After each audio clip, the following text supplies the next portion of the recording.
بسم اللہ الرحمن الرحیم الحمد للہ وحدہ لا شریک لہ والصلاة والسلام علی من لا نبی بعدہ اما بعد فاعوذ باللہ من الشیطان الرجیم بسم اللہ الرحمن الرحیم انا اعطیناک الکوثر فصل لربک وانحر ان شانئک هو الابتر اللہم صلی علی محمد وعلی آل محمد کما صلیت علی ابراہیم وعلی آل ابراہیم انک حمید مجید اللہم بارک علی محمد وعلی آل محمد کما بارکت علی ابراہیم وعلی آل ابراہیم انک حمید مجید۔ غیر مقلدین کے ہم سے عقائد میں بھی اختلافات ہیں اور مسائل میں بھی اختلاف ہے۔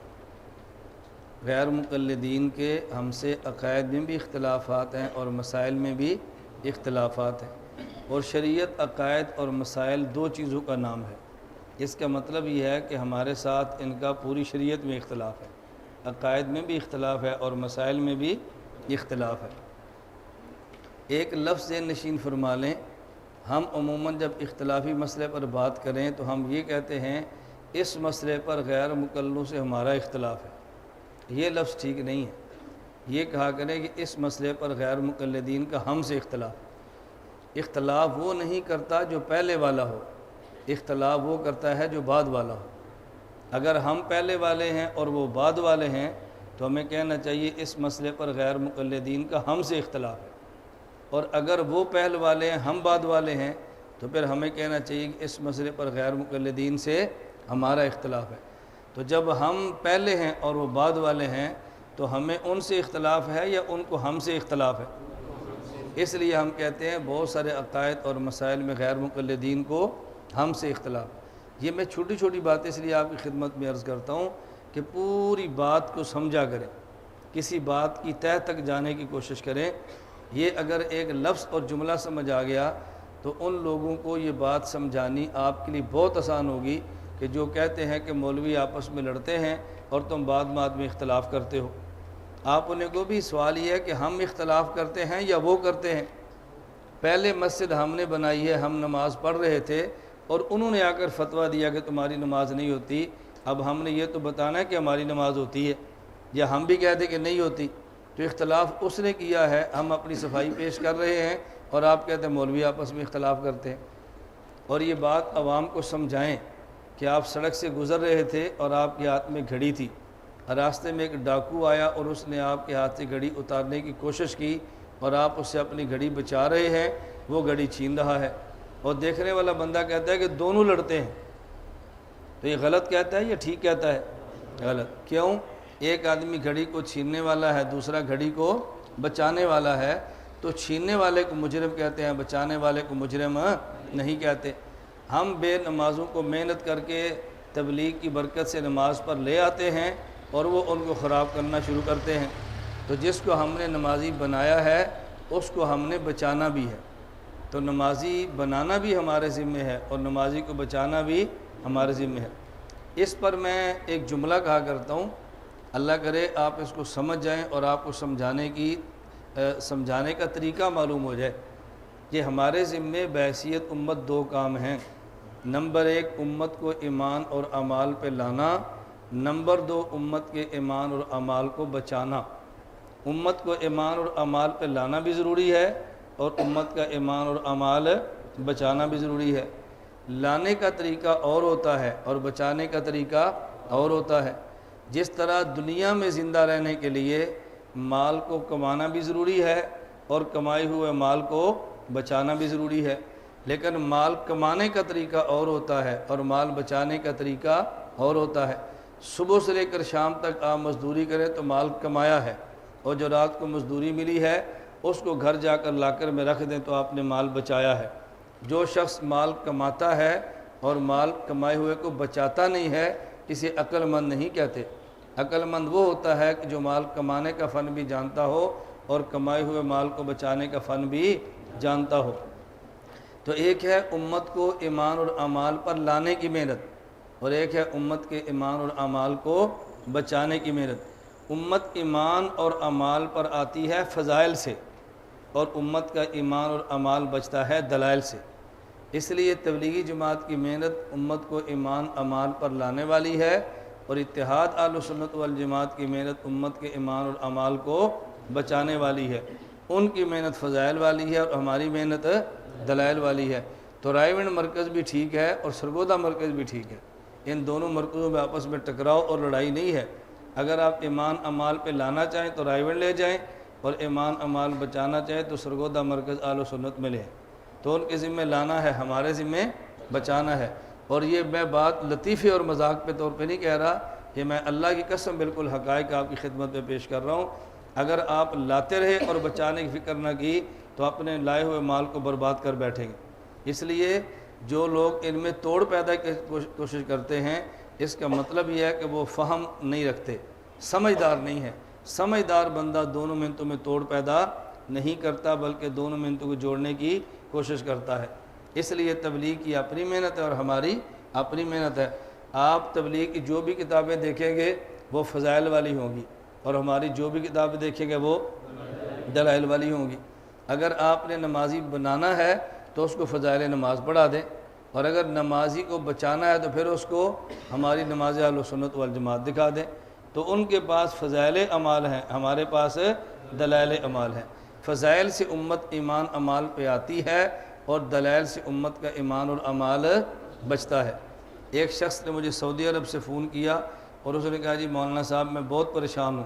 میں نے کہا جی پریشانی کی وجہ؟ اس نے کہا پہلے میں نماز پڑھتا نہیں تھا، 4 ماہ لگائے اور نمازی بن گیا، اب مجھے غیر مقلد ملا ہے، وہ کہتا ہے تیری نماز نہیں ہوتی، تو نماز میں ہاتھ سینے پر نہیں باندھتا، نماز میں رفع الیدین نہیں کرتا۔ تو مجھے پریشانی یہ ہے کہ پہلے نماز پڑھتا نہیں تھا، اب نماز پڑھتا ہوں تو نماز ہوتی نہیں، اب بتاؤ میں کیا کروں؟ پریشانی سمجھ آ گئی؟ اس لیے غیر مقلدین شکوک اور وساوس پیدا کر کے ہمارے ساتھیوں کو خراب کرتے ہیں۔ تو شکوک اور وساوس کا علاج کرنا بہت ضروری ہے۔ اور یقین فرمائیں مجھے اتنا تعجب ہوتا ہے کہ جب صاحب علم لوگ بھی اس کام کا انکار کرتے ہیں کہ دلائل کی ضرورت نہیں، لیکن میرے تعجب میں کمی اس بنیاد پہ آتی ہے کہ میں سمجھتا ہوں کہ جن لوگوں نے ہماری تردید کی ہے انہوں نے ہمیں نہیں سنا، ہمارے بارے میں سنا ہے۔ بات سمجھ آ گئی؟ انہوں نے ہمیں نہیں سنا، ہمارے بارے میں سنا ہے۔ آدمی کسی کو سنے تو ذہن اور ہوتا ہے، اور کسی کے بارے میں سنے تو ذہن اور ہوتا ہے۔ تو جب آپ ہمیں سنیں گے تو ذہن اور ہوگا، اور ہمارے بارے میں سنیں گے تو ذہن اور ہوتا۔ اب دیکھیں آپ کو چوتھا 5واں دن ہے، آپ نے دیکھا کہ ہم پھڈے کی بات کرتے ہیں، کوئی لڑائی کی بات کرتے ہیں، کوئی فتوی بازی کی بات کرتے ہیں، لیکن معروف یہ ہے کہ ان کا کام ہی لڑنا اور جھگڑنا ہے۔ میں ایک مرتبہ ایک ادارے میں گیا تو اکابر اساتذہ کار گزارش رہا تو میں نے عرض کیا کہ مجھ سمیت میری پوری جماعت کے کسی کارکن پر پاکستان کی کسی تھانے میں مقدمہ درج نہیں ہے۔ میں نے کہ بتاؤ اس سے زیادہ پرامن تحریک کیا ہو سکتی ہے؟ لیکن لوگ کہتے ہیں جی بڑے تشدد والے ہیں۔ اس کا معنی کہ ہم تشدد میں اپنے کارکن کو نہیں جانے دیتے، اپنے سے وابستہ افراد کو جذبات میں نہیں جانے دیتے، ہم جذبات کو کنٹرول کر کے رکھتے ہیں۔ میں یہ بات اس لیے کہہ رہا ہوں کہ آپ یہ بات آگے پہنچاؤ، اور یہ بات آگے حضرات کو سمجھاؤ۔ بھئی ان کی وہ پالیسی نہیں ہے جو آپ تک بات پہنچی ہے، آپ کو ان کے بارے میں غلط اطلاعات ملی ہیں۔ کیونکہ مجھے بعض جماعتوں کے ذمہ داروں نے عرض فرمایا کہ نہیں جو تحریک آپ لے کر چلتے ہیں یہ تشدد ہے، اور کل ایک وقت آئے گا کارکن آپ سے سنبھالا ہی نہیں جائے گا۔ میں نے کہا اللہ فضل فرمائے ایسا نہیں ہو سکتا، جو ہمارا کارکن ہوگا ہم اس کو سنبھال لیں گے، اور جو ہمارا نہیں ہوگا اس کو سنبھالنے ہمارے ذمہ ہی نہیں ہے۔ اس لیے ہم سنبھال لیں گے جو ہمارے ساتھ چلے گا، اور ہمارے ساتھ چلنے والا بندہ زیادہ دن تک چل سکتا ہی نہیں ہے، بڑی جلدی الگ ہو جاتا ہے۔ وہی چلتا ہے جو 100% ہمارے مزاج کے مطابق رہنے کی کوشش کرے۔ اس لیے ہم آخر دم تک سمجھاتے ہیں، اور سمجھانے کے باوجود کو رخ بدلنا چاہے ہم کسی ساتھی کو مجبور نہیں کرتے۔ آپ نے شاید اندازہ کیا ہوگا کہ پورے ملک کے کسی دینی مدرسے میں ہمارا کوئی باضابطہ اتحاد کا یونٹ نہیں ہے، ہم مدارس میں یونٹ سازی کرتے ہی نہیں ہیں۔ اور آپ کو شاید تعجب ہوگا کہ ہماری جماعت کا کوئی جھنڈا اور پرچم ہی نہیں ہے۔ جن سے لڑائیاں شروع ہوتی ہیں نا ہم وہ کام ہی نہیں کرتے۔ ہماری جماعت کا رکنیت فارم نہیں ہے، ہماری جماعت کا فنڈ اور مالیاتی سسٹم نہیں ہے۔ یہی باتیں لڑائی پیدا کرتی ہے نا۔ ہمارے یہاں جماعتوں میں عہدے در عہدے نہیں ہیں، بس ضلع کا ایک امیر، اس کی پسند کی شورا، یہ ہمارے کام کی ترتیب ہے۔ اب بتاؤ اس سے لڑائی کیسے پیدا ہوگی؟ تو اللہ ہمیں بات سمجھنے کی توفیق عطا فرمائے۔ میں خیر سمجھا یہ رہا تھا کہ غیر مقلدین کا ہم سے اختلاف ہے، ہمارا ان سے اختلاف نہیں ہے، وہ بعد والے ہیں اور ہم پہلے والے ہیں۔ جب یہ بات آپ کو سمجھ آ جائے گی آگے سمجھانا بہت آسان ہوگا، اور جب سمجھ نہیں آئے گی تو آگے سمجھانا بہت مشکل ہوگا۔ اللہ کریم آپ کو دو چیزیں عطا فرمائے، سمجھنے والا دماغ عطا فرمائے اور سمجھانے والی زبان عطا فرمائے۔ یہ داعی کے لیے بنیادی دو چیزیں ہیں کہ بات کو سمجھنے والا دماغ چاہیے اور بات کو سمجھانے والی زبان چاہیے۔ اگر بد دماغ ہو پھر بھی مسئلہ ہے، اور بد زبان ہو پھر بھی مسئلہ ہے۔ میں ایک جملہ عرض کرتا ہوں، اگر آدمی بے دماغ ہو تو کام چل جاتا ہے، بد دماغ ہو تو مصیبت پڑ جاتی ہے۔ ایک آدمی میں دماغ ہی نہ ہو اس کو سنبھالنا آسان ہے، اور جس میں دماغ ہو اور بد ہو اس کو سنبھالنا مشکل ہے۔ بے زبان کو کنٹرول کرنا مشکل ہے، آسان ہے، اور بد زبان کو کنٹرول کرنا بڑا ہی مشکل ہے۔ اس لیے بے دماغ اور بے زبان یہ تو ہمارے ساتھ چل سکتا ہے، اور بد دماغ اور بد زبان ہمارے ساتھ نہیں چل سکتا۔ بعض لوگ باذوق ہوتے ہیں، بعض لوگ بے ذوق ہوتے ہیں، اور بعض لوگ بد ذوق ہوتے ہیں۔ بعض لوگ باذوق ہوتے ہیں اور بعض بے ذوق ہوتے ہیں اور بعض بد ذوق ہوتے ہیں۔ باذوق کون ہے؟ میں مثالوں سے بات سمجھاتا چلا جاؤں۔ باذوق کون ہے؟ یہ خوشبو ماشاءاللہ کہاں سے لی ہے؟ زبردست ہے۔ وہ خوشبو سونگے نا ان کا دماغ معطر ہوتا ہے، خوشبو سونگے تو ان کے چہرے پہ بشاشت آ جاتی ہے، خوشبو سونگے تو ان کی نیند اڑتی ہے اور لطف آتا ہے ان کو کہ ماشاءاللہ مزہ، ماحول بڑا زبردست ہوا۔ یہ کون ہے؟ باذوق۔ اور ایک وہ آدمی خوشبو لگاؤں، لا دیو پھر بھی ٹھیک ہے، نہ لو پھر بھی ٹھیک ہے، جی میں استاد جی تھوڑی مرضی، اسی طرح ذاب القزاڑ ہے، لگا دو تو بھی ٹھیک ہے، نہ لگاؤ تو بھی ٹھیک ہے۔ یہ بے ذوق ہے۔ اور ایک تیسری قسم ہے خوشبو لگاؤں نہ میرے سر سے پیڑ ہوتی ہے، خوشبو لگائیں تو اس کے سر میں درد ہوتی ہے۔ جو خوشبو پر خوش ہو یہ باذوق ہوتا ہے، اور جو خوشبو میں جس کی خوشی نہ خوشی برابر ہو یہ بے ذوق ہوتا ہے، اور خوشبو سے جس کے سر میں درد ہو وہ بد ذوق ہوتا ہے۔ بے ذوق کے ساتھ بھی ہم چل سکتے ہیں لیکن بد ذوق کے ساتھ چلنا بڑا ہی مشکل ہے۔ ایک آدمی کے اندر حس ہی نہیں ہے خوشبو کی تو کوئی فرق نہیں پڑتا، لیکن ہماری خوشبو سن کر اس کے دماغ میں سر دردی ہو تو ایسے بندے کے ساتھ چلنا بڑا مشکل ہے۔ دعا یہ فرمائیں اللہ ہمیں باذوق افراد عطا فرمائے، اور اگر کہیں باذوقوں کی کمی ہو تو اللہ باذوق دے دے، بے ذوق دے دے، لیکن بد ذوقوں سے اللہ ہمیں محفوظ رکھے۔ حضرت عیسیٰ علیہ السلام دوڑ رہے تھے اور ایک بندے سے جان بچا رہے تھے، تو کسی حواری نے پوچھا آپ ان سے کیوں دوڑتے ہیں؟ فرمایا کہ یہ احمق ہے اس لیے اس سے جان چھڑا رہا ہوں۔ یہ واقعہ عارف باللہ حضرت اقدس مولانا شاہ کی محمد اختر دامت برکاتہم جو میرے شیخ تھے حضرت کی کتاب میں ہے۔ تو پوچھا جی آپ کیوں دوڑتے ہیں؟ فرمایا یہ احمق ہے اس لیے دوڑتا ہوں۔ انہوں نے کہا جی آپ تو مسیحا ہیں، مادر زاد اندھے کی آنکھ پر ہاتھ لگائیں تو بینا ہو جاتا ہے، آپ مردے کو قم بِإِذْنِ اللہ کہے تو زندہ ہو جاتا ہے، تو آپ اس کو ٹھیک فرما دیں۔ حضرت عیسیٰ علیہ السلام نے جواب دیا کہ میں مسیحا امراض کا ہوں، مسیحا عذاب کا نہیں ہوں۔ میں مسیحا امراض کا ہوں، مسیحا مرض پر تو میں ہاتھ لگاؤں تو اللہ ٹھیک فرما دیتے ہیں، لیکن عذاب کو میں کیسے دور کروں؟ یہ حماقت اللہ کا عذاب ہے، اس لیے میں اللہ کے عذاب سے دوڑ رہا ہوں۔ تو اس لیے میں نے آپ سے کل بھی عرض کی تھی نا، کوئی ہم سے پوچھے کہ آپ کے تخصص کے داخلے کی شرائط کتنی ہیں، ہم شرائط نہیں شرطیں صرف دو بتاتے ہیں، نمبر 1 مولوی ہو اور نمبر 2 بیوقوف نہ ہو، یہ خدا کا عذاب نہ ہو۔ بس اللہ کی رحمت ہو تو اس کو ہم سنبھال سکتے ہیں، خدا کے عذاب کو کیسے سنبھالیں؟ یقین فرمائیں بعض لوگ اتنے بد دماغ ہوتے ہیں وہ سمجھتے نہیں ہم کیا کہنا چاہتے ہیں، ہم کچھ اور کہنا چاہتے ہیں وہ کچھ اور سمجھ رہے ہوتے ہیں، ہم اور سے میں کام لگاتے ہیں وہ کوئی اور ترتیب لگا رہے ہوتے ہیں، تو ان کے ساتھ چلنا بڑا مشکل ہوتا ہے۔ اللہ ہم سب کو یہ باتیں سمجھنے کی توفیق عطا فرمائے۔ غیر مقلدین کا ہمارے ساتھ بہت سارے مسائل میں اختلاف ہے، لیکن نماز میں زیادہ تر اختلاف وہ 4 مسائل پہ پیش کرتے ہیں۔ نمبر 1 ہاتھ باندھنا، نمبر 2 رفع الیدین نہ کرنا، نمبر 3 امام کے پیچھے فاتحہ نہ پڑھنا، اور نمبر 4 آمین آہستہ کہنا۔ ان مسائل پر وہ اختلاف کرتے ہیں۔ ہمارا مسئلہ کیا تھا؟ نماز میں ہاتھ ناف کے نیچے باندھے، انہوں نے کہا ناف کے نیچے نہیں سینے پر باندھے، اختلاف کر لیا۔ دوسرا مسئلہ امام کے پیچھے قرات نہ کریں، انہوں نے کہا امام کے پیچھے فاتحہ پڑھیں۔ تیسرا مسئلہ ہم نے کہا کہ جب رکوع میں جائیں تو رفع الیدین نہ کریں، انہوں نے کہا جی کریں۔ چوتھا مسئلہ جب امام والضالین جہری نمازوں میں کہے تو وہ کہتے ہیں امام آمین، ہم کہتے ہیں آہستہ کہ انہوں نے اختلاف کیا جی اونچی آواز سے کریں۔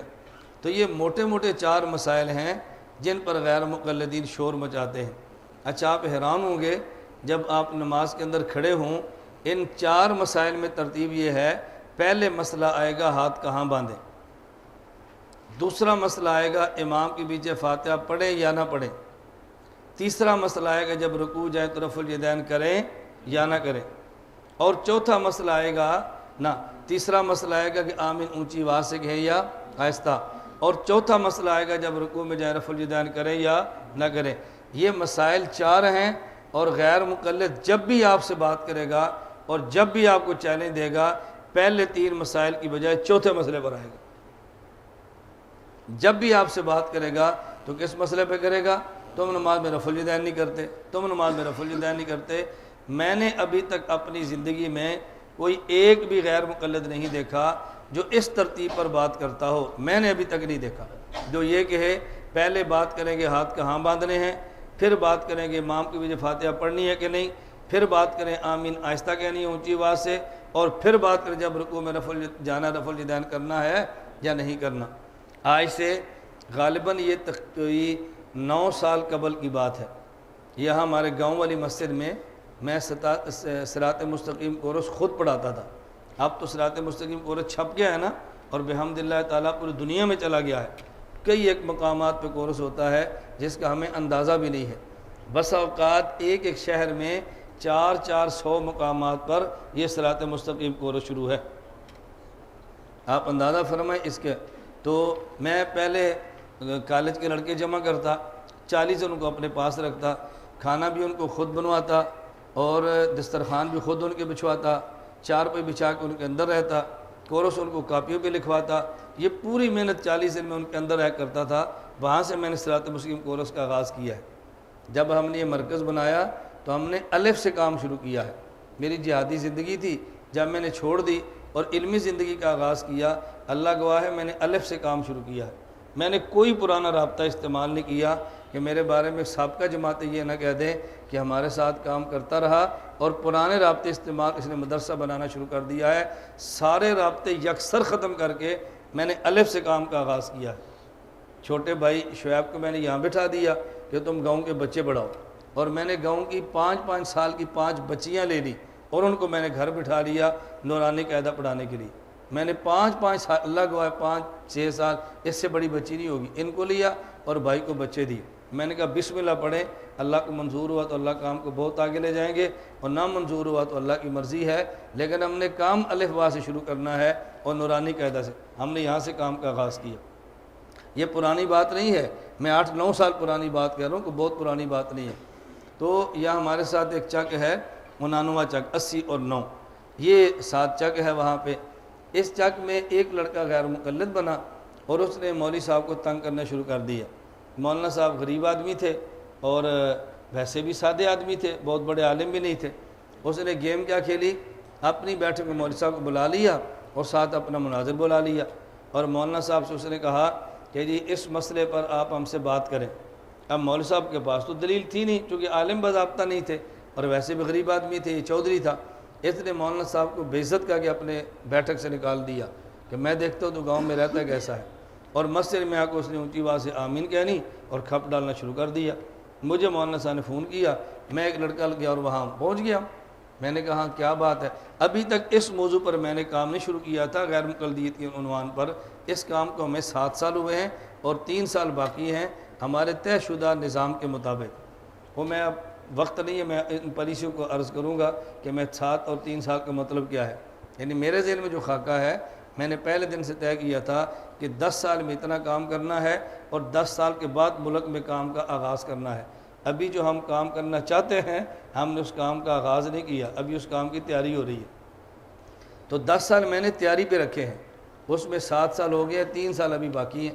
یہ میرا ارادہ تھا کہ مرکز کی ہم تعمیر 10 سال میں مکمل کریں گے، اور بہت ساری باتیں ہیں۔ آپ میں سے جس کا مستقل ہمارے ساتھ کام کرنے کا ذوق ہوا نا، وہ آنا میں ان کو بتاؤں گا کہ ہماری ترتیب کیا ہے۔ ویسے تو اپنی بات کو ہوا میں کہہ کے اڑانے والی بات ہوتی ہے نا، فائدہ نہیں ہوتا، اپنی بات کرو، اس سے آدمی کی باتیں ضائع ہو جاتی ہیں، نتیجہ کچھ بھی نہیں نکلتا۔ اور وہ بندہ جو نااہل ہو اس کو تو بات بتانی ہی نہیں چاہیے، جو بات سنبھال نہ سکتا اور بات کی قدر نہ کرے اس کو تو بات بتانی ہی نہیں چاہیے۔ آپ حضرات نے سنا ہے سیف الملوک کے مصنف ہے میاں محمد، یہ میر پور آزاد کشمیر والے، ان کی پنجابی زبان میں کتاب ہے سیف الملوک، اس میں ان کا ایک شعر ہے کہ خاصا دی گل آما اگے جائز نہ آئی کرنی، کھیر پکا میاں محمد جویں کتیاں آگے ترنی۔ معمولی جملہ نہیں ہے، خاصا دی گل آما اگے جائز نہ آئی کرنی، کھیر پکا میاں محمد جویں کتیاں آگے ترنی۔ خواص کی بات عوام کو بتانا ایسے ہے جیسے کھیر پکا کسی کتے کے سامنے رکھ دو، جس طرح کتا کھیر کی قدر نہیں کرتا، عام آدمی خواص کی بات قدر نہیں کرتا۔ اور یہ جو میاں محمد کا موقف ہے نا، یہ صحیح بخاری کے اندر ہے، امام بخاری رحمۃ اللہ علیہ نے مستقل اس پہ باب قائم کیا ہے کہ ایک قوم کو مسئلہ بتاؤ اور دوسری کو نہ بتاؤ۔ باب خص بالقوم بالعلم قوما دون قوم، امام بخاری نے باب قائم کی ہے، باب بالعلم قوما دون قوم، ایک قوم کو مسئلہ بتاؤ دوسرے کو نہ بتاؤ۔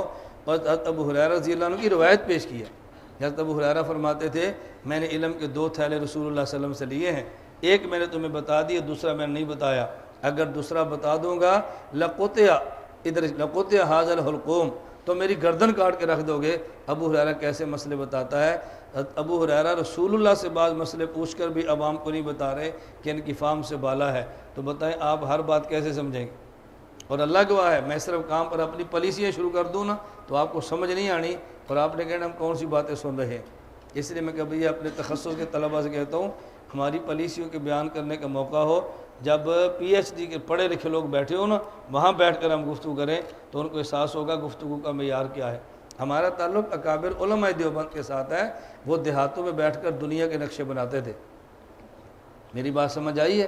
وہ دیہاتوں میں بیٹھ کر دنیا کے نقشے بناتے تھے۔ خیر بات لمبی ہوگی، میں چلا گیا، میں نے اس کو بلا لیا، اس نے کہا ہم نے مناظرہ کرنا ہے، میں نے کہا طے کر لو۔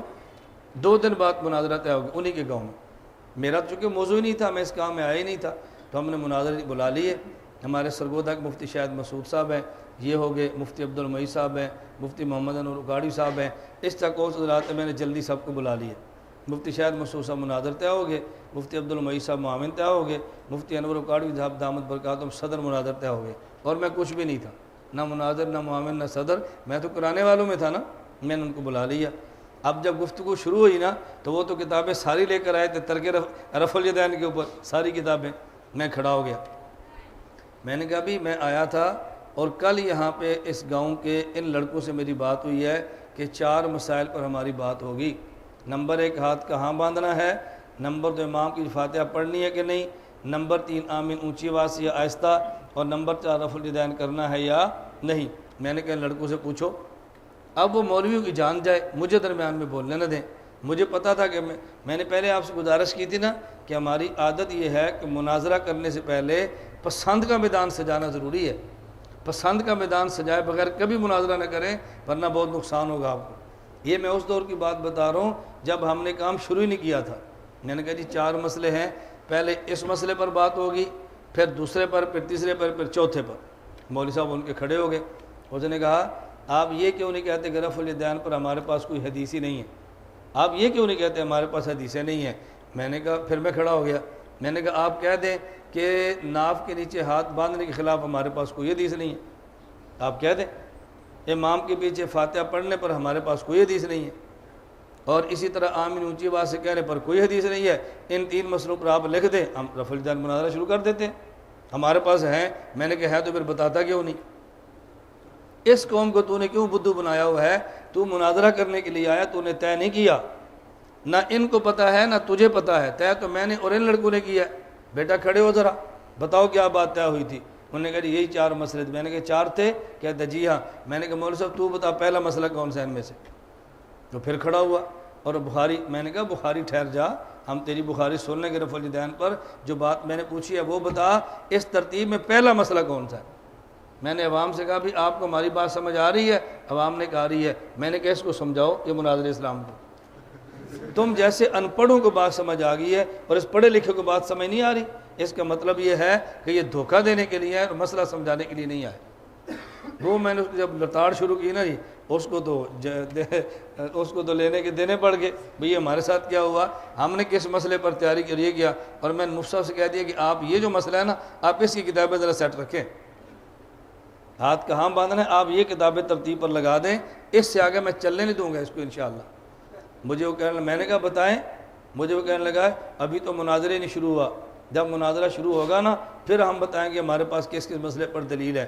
میں گفتگو کے دوران ایسی باتیں نوٹ کرتا ہوں کہ یہ بات اب کہاں کام آنی ہے۔ اچھا اس نے بات کی، میں پھر کھڑا ہو گیا، پھر وہ چاروں مولوی کھڑے ہو گئے، آپ بیٹھے؟ میں نے کہا کیوں بیٹھوں؟ انہوں نے کہا جی آپ مناظر ہیں؟ میں نے کہا نہیں۔ آپ صدر مناظر ہیں؟ میں نے کہا نہیں۔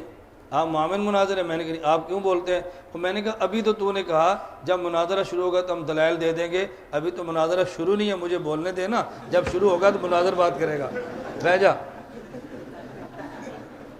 اور وہ ایسا پھنسا، میں نے کہا ابھی تو خود کہہ رہا ہے کہ جی جب مناظرہ شروع ہوگا نا ہم پھر دلائل دیں گے اور ہم بتائیں گے سینے پر ہاتھ باندھنے کی اتنی حدیثیں ہیں، ابھی تو شروع نہیں ہوا نا۔ جب شروع نہیں ہوگا تو میں بولوں اور عوام بولے، جب شروع ہو جائے گا تو پھر ہمارا مناظر جانا، تم جانو، بیٹھ جا تھلے۔ میں پھر اٹھا، وہ پھر چاروں کھڑے ہو گئے۔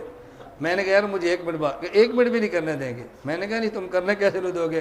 میں نے عوام سے کہا میری بات سمجھ آ رہی ہے، آپ ذرا میری طرف دیکھیں، میں نماز پڑھنے لگا ہوں۔ پہلا مسئلہ ہاتھ کہاں باندھنے ہیں، دوسرا مسئلہ امام کو پیچھے فاتحہ، تیسرا مسئلہ آمین، چوتھا مسئلہ رکوع۔ یہ سیدھا رکوع پر جاتا ہے۔ اور بھئی رکوع والی بات کریں گے پہلے ہاتھ تو بندوا لے، ہمارے ہاتھ نہیں بننے، پوچھو اس مولوی صاحب سے۔ پھر کھڑے ہو گئے، آپ بیٹھے، لوگ کہ یار مولوی صاحب سے بات تو سنو، سننے میں کیا حرج ہے؟ ہمارے 3 گھنٹے اس میں لگ گئے، 3 گھنٹے، لیکن ہم نے مناظرہ چلنے نہیں دیا، خدا گواہ ہے ہم نے نہیں چلنے دیا۔ میرا حیات النبی صلی اللہ علیہ وسلم پر آپ مناظرہ 6 گھنٹے کا سنیں، 6 گھنٹے کا، یہاں کیسٹ پڑی ہے ویڈیو، چونکہ ویڈیو کیوں نہیں، اس کے اندر آپ کو آواز نظر آئے گی۔ مماتی کہتے ہیں ویڈیو حرام ہے، میں نے کہا تقریر کرے تو حرام حلال ہے، مناظرہ کرے تو حرام ہے، کیا یہ مناظر ہے؟ ویڈیو حرام ہے، بند کریں۔ میں نے کہا تقریر کرے تو حلال ہے اور جب مناظرہ کرے تو حرام ہو جاتی ہے۔ اب اس کی وجہ کیا تھی کہ میں مناظر بھی نہیں تھا، صدر بھی نہیں تھا۔ 6 گھنٹے ان مماتی کو میں نے رگڑا صرف دعویٰ کے اوپر، اور خدا کی قسم میں اٹھا کر کہہ رہا ہوں یہ ہمارے سرگودا کے بعد اہم بندے، انہوں نے کہا مولوی صاحب ہم ان کے عاشق تھے، آج اس گفتگو کے بعد پتہ چلا ان کے پلے تو کچھ بھی نہیں ہے، تحریر نہیں کر سکے 6 گھنٹے کے اندر بات۔ اس کی وجہ کیا تھی؟ جو تحریر وہ لکھ کر آئے تھے اس پر ہم نے مناظرہ نہیں کرنا تھا، وہ انہوں نے ان پڑھ بچوں سے تحریر لکھوائی تھی۔ پہلے پسند کا میدان سجاؤ پھر مناظرے شروع کرو۔ میں انشاءاللہ اس پر مستقل کسی وقت آپ سے بات کروں گا کہ مناظرہ کرنے کا طریقہ کیا ہوتا ہے اور مناظرے ہوتے کیسے ہیں۔ ہمارے ہاں تو ہم مناظرے کو کرکٹ میچ سمجھتے ہیں، السلام علیکم، وعلیکم السلام، استاد جی کو نیا مناظرہ آیا؟ میں نے کہا کرکٹ میچ جو ہر اتوار کو ہونا ہے، نیا مناظرہ آیا۔ لوگوں نے مناظرے کو مذاق بازی سمجھ رکھا ہے۔ ہم مناظرے کے مخالف بھی نہیں ہیں اور مناظرے کی ضرورت سے زیادہ شوقین بھی نہیں ہیں۔ میں نے آپ سے کہا تھا نا میری کتاب اصول مناظرہ لو، آپ نے لی ہے؟ وہ تو 20 روپے کی ہوگی نا، اب چائے پئیں یا 20 روپے کی کتاب لیں؟ اتنے سخی ہو، یہ 2-4 کپ چائے قربان کرو، 2-4 کپ چائے قربان کرو اور آپ اس کو سجیدگی سے بیٹھ کے گھر میں مطالعہ کرو، آپ دیکھیں اس کو فائدہ کتنا ہوتا ہے۔ جیسے میں نے کہا تھا نا یہ فائل ہے نا، اب اس فائل سے عام بندے کو فائدہ نہیں ہو سکتا جب تک فائل والے سے فائل نہ پڑے۔ ہمارے یہاں بہت عجیب ذوق ہے، میں کون سا رونا آپ کے سامنے رہوں گا، سچی بات آپ نے کہنا کہ کون سی باتیں شروع کر دیں۔ ہمارے بعض حضرات اپنے علوم کی فائلیں نہیں دیتے، وہ سمجھتے ہم نے فائلیں دی تو ہمارے پاس کون آئے گا۔ یہ کتنی گندی سوچ ہے بھائی، فائلیں آپ پوری دنیا میں تقسیم کرا دو لیکن فائل سمجھ فائل والے سے آتی ہے، ویسے نہیں سمجھ آتی۔ اللہ پاک نے قرآن نبی پر اتارا ہے تو سمجھانے کے لیے نبی ہے۔ آسمانی کتابیں بغیر سمجھانے والے کے سمجھ نہیں آتی، یہ فائلیں سمجھانے والے کے بغیر کیسے سمجھ آئیں گے؟ میں لفظ بلفظ اپنی فائل پہ تو نہیں چلتا، اگر یہ مسئلہ ہے تو میں کتنا آدھا گھنٹہ بیان کروں گا، پونا گھنٹہ بیان کروں گا، فائل آپ کے والے ہے، میں نے مسئلے کا خلاصہ بیان کر کے چھوڑ دینا، سوال جو آپ اس کو اپنی فائل میں جا کر دیکھ لیں۔ میں خیر گزارش ہی کر رہا تھا، اتنی اللہ کے بعد کی مٹی پلیت ہوئی، بالآخر ان کو کتابیں اٹھا کے وہاں سے جانا پڑا۔ اور وہ جو لڑکا تھا میں نے کہا ادھر آ، چونکہ چودھری تھا نا، میں نے بلا لیا اور میرے ساتھ اس نے سرگودا جیل کاٹی تھی۔ میں نے کہا تو مجھے جانتا ہے؟ کہتا ہے اچھی طرح۔ میں نے کہا آئندہ اگر اس مولوی کے خلاف میں نے تیری زبان سے جملہ سنا نا تو پھر میں تیرا حشر کروں گا۔ آج میں حجت عام کرنے کے لیے کتابیں اور مناظر لے کر آیا ہوں کہ تیرے ذہن میں یہ نہ آئے کہ یہ ڈنڈا استعمال کرتے ہیں اور کتابیں دلائل نہیں ہیں۔ آج ہم دلائل لائے ہیں، دوبارہ ہمارے مولوی کو چھیڑنا تو میں تیرا دماغ نہ ٹھیک کروں تو پھر کہنا۔ تو بہت اچھی طرح مجھے جانتا ہے، 9 سال گزر گئے ہیں، دوبارہ اس گاؤں میں مسئلہ پیدا نہیں ہوا، اور اللہ کا شکر ہے بحمدللہ تعالی۔ مجھے ساتھی کہتے ہیں جماعت الدعوہ، میں نے کہا اللہ بڑے بول سے محفوظ فرمائے، ان کو کسی طرح کہنا ہمارا راستہ روک کر دکھائیں۔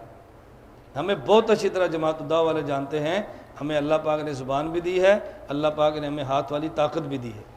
اللہ کا بہت کرم ہے، اللہ نے ہمیں وہ چیزیں عطا فرمائی ہیں، اور خدا نے چھوٹے وجود میں بڑا دل رکھا ہے۔ بات سمجھتے ہیں؟ چھوٹے وجود میں دل بڑا ہو نا تو بس لڑنے کا مزہ آتا ہے، اور بڑا بھینس کی طرح وجود ہو، اندر دل لمڑی والا ہو، اس سے خدا ہی محفوظ رکھے۔ بعض ایسے 2 ہیکل لوگ ہوتے ہیں نا، بندہ دیکھنے سمجھتا پتہ نہیں ہوگا کیا، اور چھوٹا سا جملہ ہوتا ہے ان کا ڈر اور خوف دیکھنے والا ہوتا ہے۔ چلیں میں یہ تو عنوان نہیں، تو میں درمیان میں ایسی باتیں کہتا ہوں کہ آپ کا حوصلہ بڑھے، اور